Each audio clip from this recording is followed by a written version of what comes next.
basically. From a French perspective, it's weird. Don't know what it stands for. Don't know what it stands for. Like art, isn't it? So people like it, obviously. Definitely brought a bit of colour to the city. It's yellow. It's probably a little scouse thing. They're a bit weird, like. It's just a banana and a lamb.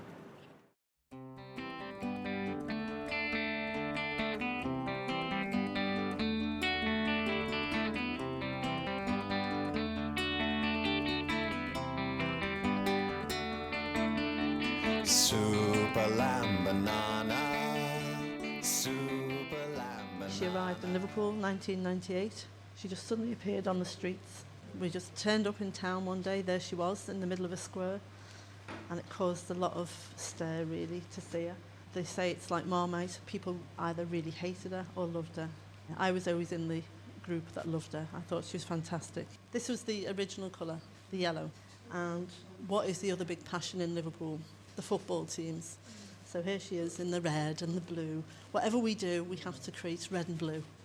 So there's all your influences, the sport, the art and the music.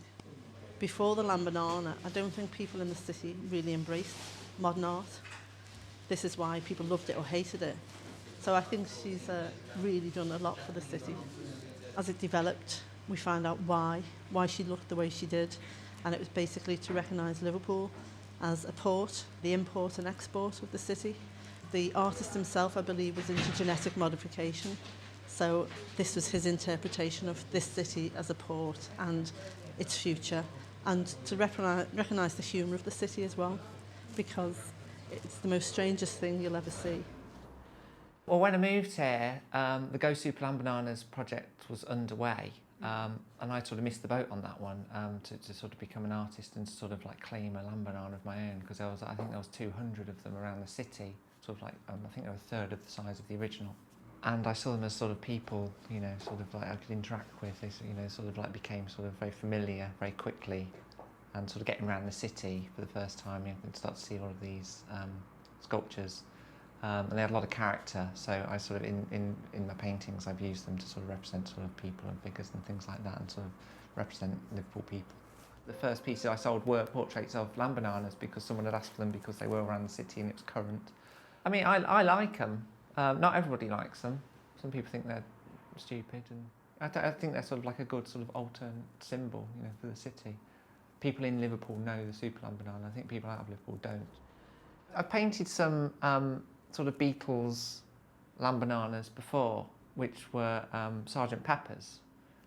There's a gallery on Penny Lane that recently opened, and the gallery owner wanted some Beatles-themed lambananas.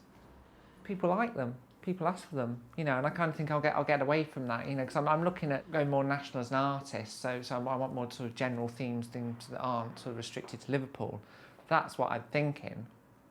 But then, you know, there's the galleries in Liverpool and things that, you know, the people in Liverpool that really like them, and I kind of think, oh yeah, I'll do one more, you know. And it's like too sort of too irresistible, really.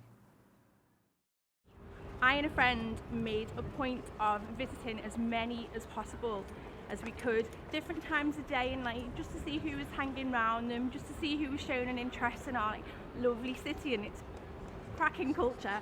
There are many lambananas located in Liverpool. Yeah, I like it very much. Yeah. What's it got to do with Liverpool or anything like that? I don't see the point in it. I don't think it brings culture at all. I like it, because just a... When you think of Liverpool, you don't really think of a lambanana. The artist, I don't know. I don't know whether he's a very serious guy or whether he really got a great sense of humour. He wants it back, doesn't he? But they're going to build a cast of it, I think. I don't know why he wants it back.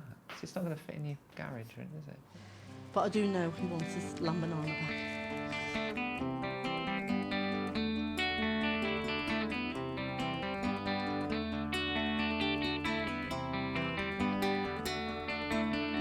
Superlambanana, Superlambanana.